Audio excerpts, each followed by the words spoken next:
Hello students, I hope you are all fine today, and our topic for discussion today is significance of secondary growth. Significance of secondary growth. Significance of secondary growth.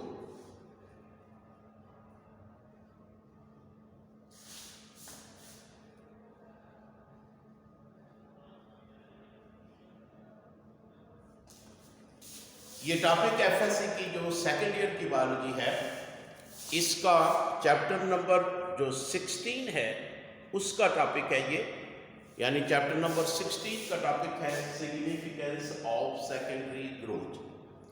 Chapter number 16 second year biology, ठीक है, FSc. तो ये एक important long question है और यानी important है ये। तो we will discuss the secondary significance यानी सेकेंडरी ग्रोथ की सिग्निफिकेंस। तो प्लांट्स में एक्चुअली जो ग्रोथ होती है वो दो तरह की होती है। एक ग्रोथ को हम कहते हैं प्राइमरी ग्रोथ और दूसरी को हम कहते हैं सेकेंडरी ग्रोथ। प्राइमरी ग्रोथ और दूसरी जो ग्रोथ है वो है secondary growth. Primary and secondary growth. तो प्राइमरी ग्रोथ जो है ये फिलहाल हमारा टॉपिक नहीं है, पर प्राइमरी ग्रोथ होती क्या है कि मैं आपको बता देता हूं कि प्राइमरी ग्रोथ एक्चुअली वो ग्रोथ होती है जिसमें प्लांट लंबाई में बढ़ता है, कद में बढ़ता है, हाइट में बढ़ता है। इस ग्रोथ को हम प्राइमरी ग्रोथ, और ये एक खास किस्म के सेल्स होते हैं जिनकी वजह से ये प्राइमरी ग्रोथ होती है और उनको कहा जाता है एपिकल मेरिस्टेम्स।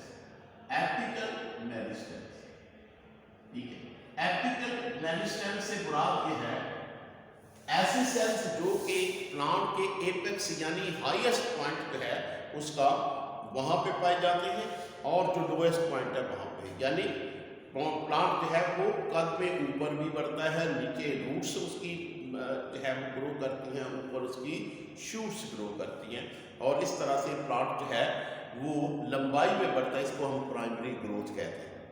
तो प्राइमरी ग्रोथ जो है ये एपिकल मेरिस्टेम सेल्स वो सेल्स होते हैं जो कंटिन्यूअसली डिवाइड होते हैं और ये प्लांट की ग्रोथ में हिस्सा लेते हैं, यानी माइटोसिस के जरिए से ये मुसलसल डिवाइड होते जाते हैं, नए सेल बनते जाते हैं जिससे प्लांट की ग्रोथ होती है। प्लांट में ग्रोथ का मतलब होता है to increase in the size, यानी प्लांट जब साइज में बढ़ता है तो उसको हम प्लांट की ग्रोथ कहते हैं। तो लेकिन जो एक तो क्या प्लांट जो है वो लंबाई में बढ़ता है, लेकिन आपने देखा होगा कि पौधा लंबाई में ही नहीं बढ़ता, बल्कि जैसे जैसे प्लांट जो है वो लंबाई में बढ़ता है तो उसकी गर्थ यानी उसकी चौड़ाई जो है वो भी साथ साथ बढ़ती है। यानी अगर प्लांट जो है इस तरह से लंबाई में बढ़ता है तो इसकी गर्थ यानी इसका स्टेम भी चौड़ा होता जाता है, यानी ये लंबाई में साइडों पे भी बढ़ता है, लेटरल साइड पर भी ग्रोथ, यानी ये जो ग्रोथ लेटरल साइड्स ग्रोथ होती है यानी इसको हम सेकेंडरी ग्रोथ कहते हैं। इसमें पौधा गर्थ में बढ़ता है। अब ये जो ग्रोथ होती है सेकेंडरी ग्रोथ, ये जिन सेल से होती है उनको हम लेटरल मेरिस्टेम्स कहते हैं। लेटरल मेरिस्टेम हैं ये भी मेरिस्टेम सेल्स, यानी ये भी मेरिस्टेम सेल ही है। मेरिस्टेम सेल डिवाइडिंग सेल जो मुसलसल डिवाइड होते हैं और प्लांट की ग्रोथ में हिस्सा लेते हैं ये भी। लेकिन आगे इसकी दो फर्दर टाइप्स हैं, यानी जो कह रहे हैं जो लेटरल मेरिस्टेम्स हैं जिनसे पौधे की सेकेंडरी ग्रोथ होती है, इसके आगे इसके दो टाइप्स हैं और एक को हम कहते हैं कॉर्क कैम्बियम और दूसरे को हम कहते हैं कॉर्क कैम्बियम, और जो दूसरे हैं सेल इसके अलावा वो है vascular cambium. Cork cambium and vascular cambium. तो ये दो लेटरल मेरिस्टेम की टाइप्स हैं। यानी सबसे पहले हम ये देखेंगे कि ये जो सेल्स हैं जो ये कहाँ पे पाए जाते हैं प्लांट्स में। ये जो कॉर्क कैम्बियम है और जैसे मैंने आपको बताया कि जो ये जो एपिकल मेरिस्टेम हैं ये प्लांट्स की टिप के ऊपर या कह लें उसके एपिसेस के ऊपर, एपेक्स के ऊपर पाए जाते हैं, highest point and lowest point. लेकिन ये जो वास्कुलर कैम्बियम है, सॉरी ये जो कैम्बियम है या लैटरल मेरिस्टेम्स हैं, दे आर प्रेजेंट। इसकी हम लोकेशन देखते हैं कि ये कहाँ कहाँ पाए जाते हैं। सबसे पहले हम वास्कुलर कॉर्क कैम्बियम को देखते हैं, उसके बाद वास्कुलर कैम्बियम। तो कॉर्क कैम्बियम जो है ये अगर हम ये मैं ये जो एक प्लांट का स्टेम बना रहा हूँ, ये स्टेम के बाहर वाले सेल में, स्टेम के सबसे बाहर वाले सेल में, ये स्टेम के सबसे बाहर वाले, यानी ये स्टेम का क्रॉस सेक्शन, स्टेम का क्रॉस सेक्शन, और स्टेम के बिल्कुल जो बाहर वाले सेल होते हैं, जो सबसे बाहर वाली लेयर होती है, दैट इज कॉल्ड एपिडर्मिस। इसको एपिडर्मिस कहते हैं। और एपिडर्मिस के नीचे एक सिंगल सेल की लेयर होती है जिसको हम कॉर्क कैम्बियम कहते हैं। इसके नीचे सिंगल सेल की लेयर होती है इस तरह से। These are called cork cambium. ठीक है, ये है कॉर्क कैम्बियम, कॉर्क कैम्बियम। ये सेल जो है ये कॉर्क कैम्बियम और ये डिवाइडिंग सेल हैं और ये के इनके डिवाइड होने से नए सेल प्रोड्यूस होते हैं। और ये जो प्लांट की एपिडर्मिस होती है, यानी ये आहिस्ता आहिस्ता ड्राई हो जाती है। आपने देखा कि प्लांट की जो छाल होती है, उसकी जो बार्क होती है, ये आहिस्ता आहिस्ता यानी ये ड्राई हो जाती है, सेल्स डेड हो जाते हैं और इनकी जगह पर नए सेल बनते हैं। वो नए सेल कहाँ से आते हैं? इस लेयर से, जिसको हम कॉर्क कैम्बियम कहते हैं। ये जो लेयर है सेल की, इसको कॉर्क कैम्बियम कहते हैं। तो एक तो हो गया ये कॉर्क कैम्बियम और दूसरे से है वो है वास्कुलर कैम्बियम। वास्कुलर सेल्स जो हैं, वास्कुलर कैम्बियम, ये असल में प्लांट के अंदर जो वास्कुलर बंडल्स हैं, जाइलम और फ्लोएम के जो बंडल्स हैं, इनके बिल्कुल दरमियान में, यानी ये फर्क करें, हमारे पास ये फ्लोएम बाहर की तरफ होते हैं और जाइलम जो है वो अंदर के। ये फर्क करें, हमारे पास जो है ये फ्लोएम सेल, फ्लोएम टिश्यू है, ये हमारे पास फ्लोएम टिश्यू, ये रेड कलर के फ्लोएम टिश्यू, और फ्लोएम टिश्यू और जो ये जो है ये फ्लोएम टिश्यू और अंदर की तरफ जाइलम। तो जाइलम को मैं ग्रुप में छोड़, ये फर्क, ये है जाइलम, ये जाइलम, ये जाइलम है, ये ब्लू कलर के जाइलम। ये अब ये जो जाइलम और फ्लोएम है, यानी बाहर की तरफ फ्लोएम है और अंदर की तरफ जाइलम। ये बाहर की तरफ क्या है? फ्लोएम सेल, और जो अंदर की तरफ है ये ब्लू कलर के, ये जाइलम। फ्लोएम सेल्स जो होते हैं, आप जानते हैं कि ये they are used for the conduction of food या ट्रांसलोकेशन ऑफ फूड, यानी जो फूड पत्तों के अंदर बनता है, यानी फोटोसिंथेसिस के जरिए से, तो उसको ट्रांसपोर्ट किया जाता है मुख्तलिफ प्लांट के पार्ट्स में। और ये ट्रांसपोर्ट का जो काम करते हैं ये फ्लोएम करते हैं। ट्रांसपोर्ट ऑफ फूड करें या ट्रांसलोकेशन ऑफ फूड जो है ये होता है इससे, फ्लोएम से। लेकिन जो जाइलम है अंदर की तरफ, जो ब्लू के यानी जो कलर में मैंने बनाए हैं, ये असल में क्या है? ये वो सेल्स होते हैं जो ट्रांसपोर्टेशन ऑफ या conduction of water and salt, यानी जड़ों से जो पानी एब्जॉर्ब होता है, ये इन सेल्स के जरिए से, जिनको जाइलम कहते हैं, ये पत्तों तक जाते हैं। तो ये दोनों का फंक्शन है। बहरहाल फिलहाल ये हमारा जो टॉपिक है वो ये है सेकेंडरी ग्रोथ का। तो सेकेंडरी ग्रोथ हम देखते हैं कि अच्छा, ये जो दो टाइप के बंडल्स हैं, इनके दरमियान में एक सिंगल लेयर, ये जो सिंगल लेयर है, ये सिंगल लेयर वास्कुलर कैम्बियम कहलाती है। ये सिंगल लेयर ऑफ सेल जो है ये डिवाइडिंग सेल, और ये मुसलसल डिवाइड होते हैं, और जब ये बाहर की तरफ डिवाइड होते हैं तो इससे फ्लोएम सेल्स बनते हैं, और जब ये अंदर की तरफ डिवाइड होते हैं तो क्या? ये जाइलम सेल्स बनते हैं। तो यानी जाइलम सेल्स मुसलसल बनते रहते हैं। इवन यानी जो साल के अंदर दो तरह की ग्रोथ होती है, एक ऑटम सीजन में होती है और एक स्प्रिंग सीजन में होती है। तो ऑटम में ज़रा स्लो होती है, तो उसमें जो बनते हैं जाइलम सेल्स जो ऑटम में बनते हैं थोड़े डार्क कलर के होते हैं और उनका नंबर कम होता है, यानी तादाद में कम होते हैं। और जो जो स्प्रिंग में बनते हैं उनका कलर थोड़ा लाइट होता है और वो तेज़ी से बनते हैं और उनकी तादाद काफ़ी ज़्यादा होती है। एक बात। अब उसके बाद आ जाए कि यानी ये सेकेंडरी ग्रोथ होती कैसे है। पहली तो ये बात है कि सेकेंडरी ग्रोथ किसकी वजह से होगी, ये जो वास्कुलर कैविटी जो कि बाहर की तरफ डिवाइड हो रहा है तो उससे फ्लोएम ने अंदर की तरफ डिवाइड हो रहा है, तो एक लेयर जो है पूरी की पूरी किसकी बनती है, जाइलम की। वो नीचे आ जाती है तो उसके ऊपर एक और लेयर बन जाती है, वो नीचे आ जाती है उसके ऊपर एक और लेयर बन, इस तरह से लेयर की सूरत में बनती है। यानी हर साल में ये जो है ये नीचे की तरफ बनते जाएंगे और जो पुराने हैं यानी जो पुराने हैं वो नीचे की तरफ आते जाएंगे और इस तरह से यानी जो प्लांट की गर्थ है वो बढ़ती जाएगी। यानी जो प्राइमरी सेल होंगे अंदर की तरफ और जाइलम जो नए बनेंगे वो बाहर की तरफ एक पूरा रिंग बन जाएगा जो हर साल बनेगा। यानी हर साल जो ग्रोथ होगी उस वो जो जाइलम बनेंगे उसका एक पूरा रिंग बनेगा बाहर की तरफ और अंदर की तरफ जो प्राइमरी जो पहले वाला था वो अंदर चला जाएगा और उसके बाहर जो है एक और जो है पूरा रिंग एक लेयर बन जाएगा रिंग। ये रिंग जो है ये हर साल एक रिंग जो है वो पूरा सेकेंडरी जाइलम का बनता है, क्योंकि जो पहले सबसे पहले जाइलम थे उनको प्राइमरी जाइलम कहा जाता है जो कि अंदर की तरफ आते जाते हैं और बाहर की तरफ एक सेकेंडरी जाइलम का एक पूरा रिंग बनता है। और ये रिंग जो होता है ये एनुअल रिंग कहलाता है। ये एनुअल रिंग है।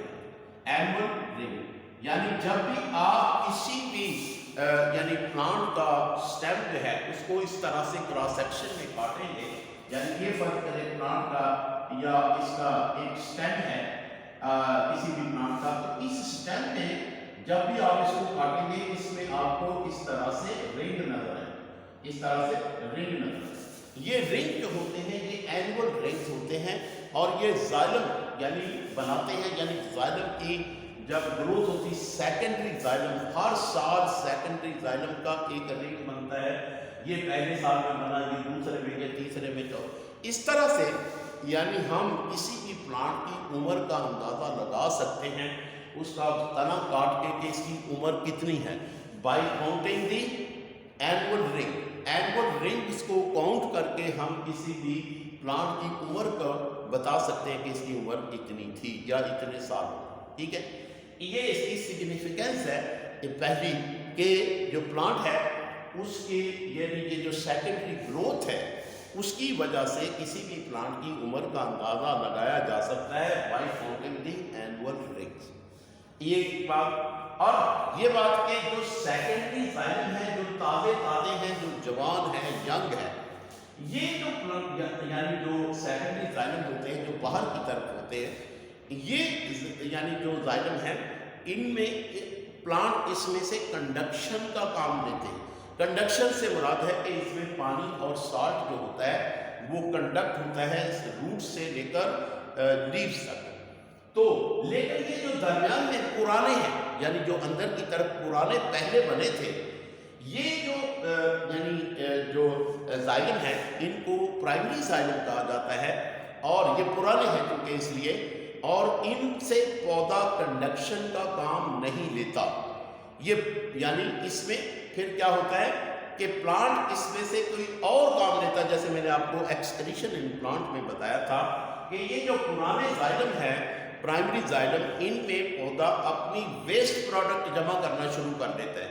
बजाय इससे कोई कंडक्शन का काम लिया जाए इसमें वेस्ट प्रोडक्ट जमा करना शुरू कर देता है और इनको जिसमें वेस्ट प्रोडक्ट जमा होती हैं ये वाले जो जाइलम होते हैं primary xylem, they are called sapwood.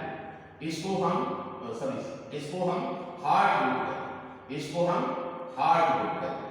यानी वो हार्डवुड का मतलब है कि इसमें वो जाइलम है जो प्राइमरी जाइलम है और पौधा उनसे कंडक्शन का काम नहीं ले रहा, बल्कि कंडक्शन की बजाय उसके अंदर वेस्ट प्रोडक्ट जमा करना शुरू कर देता है। ठीक है, जैसे आपने एक्सक्रीशन इन प्लांट में इबोनी की एग्जांपल पढ़ी थी, इसी तरह से यानी प्लांट जो है अब जो ये इसके इंटीरियर की जो सेकेंडरी है, जो यंग है, जो नए बने हैं सेकेंडरी जाइलम, उनसे पौधा अपनी कंडक्शन का काम लेता है। उसमें वाटर और सॉल्ट जो है वो उसकी कंडक्शन होती है और उसको हम कहते हैं सैपवुड। इसको हम कहते हैं sapwood. It's a very important short question. ये इंपॉर्टेंट शॉर्ट क्वेश्चन अक्सर पूछा जाता है, what is the difference between sapwood and hardwood. तो सैपवुड कौन से होते हैं? इसमें सेकेंडरी जाइलम जो कि कंडक्शन का काम करते हैं। इनसे जो यानी ये वाला जो पार्ट होता है जिसमें ये सेकेंडरी जाइलम होते हैं जो कंडक्शन का काम करते हैं, इसको सैपवुड कहा जाता है। और ये पार्ट जिसके अंदर प्राइमरी जाइलम होते हैं और ये कंडक्शन का काम नहीं करते बल्कि इनमें वेस्ट प्रोडक्ट जमा होती है, इसको हम हार्डवुड कहते हैं। ठीक है, अब ये तो हो गया सैपवुड एंड हार्डवुड। अब हम बात करेंगे यानी ये सारी अभी तक हमने जो बात की है, ये बात की है इसकी वास्कुलर कैम्बियम से होने वाली जो ग्रोथ है। अभी वास्कुलर कैम्बियम को तो हमने डिस्कस किया, but we haven't discussed yet the cork cambium. के कॉर्क कैम्बियम का क्या फंक्शन है? वैसे थोड़ा सा मैंने आपको बता तो दिया कि ये कॉर्क कैम्बियम जब डिवाइड होते हैं, बाहर की तरफ डिवाइड होते हैं, तो इससे एपिडर्मिस के सेल बनते हैं, क्योंकि एपिडर्मिस के सेल्स मुसलसल ड्राई अप हो जाते हैं, डाई हो जाते हैं और एक बार्क बन जाती है। बार्क यानी कि उसकी छाल जो कि डेड सेल पर मुश्तमिल होती है। लेकिन ये जो सेल जब मुसलसल डिवाइड होते हैं तो इससे जो सेल्स बाहर की तरफ डिवाइड एपिडर्मिस और अंदर की तरफ डिवाइड होते हैं तो कॉर्टेक्स की तरफ। इसके अंदर क्या है? कॉर्टेक्स। तो अंदर की तरफ ये डिवाइड होते हैं तो ये कॉर्टेक्स कॉर्टेक्स। ठीक है, अंदर की तरफ कॉर्टेक्स है, बाहर की तरफ, और इन दोनों के एपिडर्मिस और कॉर्टेक्स के दरमियान में क्या है? कॉर्क है। समटाइम कॉर्क कैम्बियम जो है यानी जो है इसका एक और भी फंक्शन है, बहुत ही इंपॉर्टेंट फंक्शन, और वो ये है कि जिस वक्त प्लांट को कभी कोई यहाँ से कट लगा देता है, यानी आप उससे कुल्हाड़ी से इसका कट लगा देते हैं इसके ऊपर कोई, तो यहाँ पे एक जख्म आ जाता है, उसके ऊपर वुंड आ जाता है प्लांट का। बहुत सारे सेल इसके यहाँ पे डैमेज हो, इस तरह से इसके सेल जो है ये यहाँ से डैमेज हो। अब यहाँ पे कॉर्क कैम्बियम जो है वो अपना रोल प्ले करेगा और डिवाइड होके, यहाँ से डिवाइड होके इस जगह पर नए सेल बनाएगा। इस तरह से जो प्लांट के सेल्स डैमेज हुए हैं उसकी जगह पर एक सेल का एक मैस बना देगा, उसको भर देगा, उस जख्म को भर देगा एक मैस ऑफ सेल्स। उस मैस ऑफ सेल को क्या कहते हैं? कैलस। इसको क्या कहते हैं? कैलस। तो ये जो कैलस फॉर्मेशन है it is due to the cork cambium. इसके अलावा यानी फर्ज करें आप ग्राफ्टिंग करते हैं, ग्राफ्टिंग का मतलब होता है कि फर्ज करें आपके पास एक प्लांट है और एक और प्लांट है, ये वाला प्लांट जो है ये अच्छे कैरेक्टरिस्टिक का मालिक है, यानी ये प्लांट आपके पास ये है एक प्लांट और एक दूसरा प्लांट। ये प्लांट जो है ये अच्छे कैरेक्टरिस्टिक का मालिक है, इसके फ्रूट भी अच्छे हैं, तो हम चाहते हैं कि इसके कैरेक्टरिस्टिक इसमें आ जाए, यानी इसके जो फ्रूट हैं ये कहते खट्टे, तो हम चाहते हैं कि इसके कैरेक्टरिस्टिक इसमें भी आ जाए। तो हम क्या करते हैं? ग्राफ्टिंग, यानी इसकी एक ब्रांच काटते हैं और इसकी भी एक ब्रांच काटते हैं, इस ब्रांच को हम रिमूव कर देते हैं, उसके ऊपर ये ब्रांच लगा देते हैं इस प्लांट की, और इसको इस तरह से बांध देते हैं। तो उसके बाद क्या होता है? ये दोनों शाखें जो होती हैं आपने इस तरह से लगाई हैं, ये आपस में जुड़ना शुरू हो जाती है। कैसे जुड़ती है?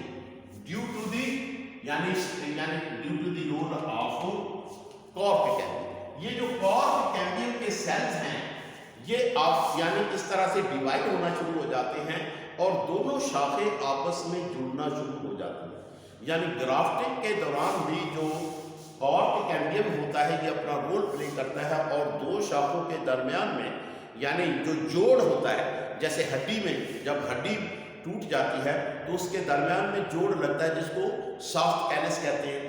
और वो सॉफ्ट कैलस कैसे बनाता है? Due to the cell fibroblast और ऑस्टियोब्लास्ट है। इसी तरह से ये जो एपिडर्मिस के नीचे कॉर्क कैम्बियम है ये डिवाइड होके यानी दोनों प्लांट्स की जो शाखें हैं इसके दरमियान में कैलस बना देता है और कैलस की वजह से दोनों शाखें आपस में जुड़ जाती हैं। तो ये था यानी सेकेंडरी ये significance of secondary growth. Hopefully आपको बड़े अच्छे से समझ आ गई होगी। और जैसे मैंने कहा it's a long question, it's important long question. So guys अगर अभी तक आपने चैनल को सब्सक्राइब नहीं किया तो आप ज़रूर इसको सब्सक्राइब करें और अपना कमेंट ज़रूर लीव किया करें ताकि मुझे पता चले कि आपको वीडियोस कैसे लग रहे हैं और ये कि इसमें अगर कोई बेहतरी की गुंजाइश है तो वो भी की जाए। तो thank you very much guys.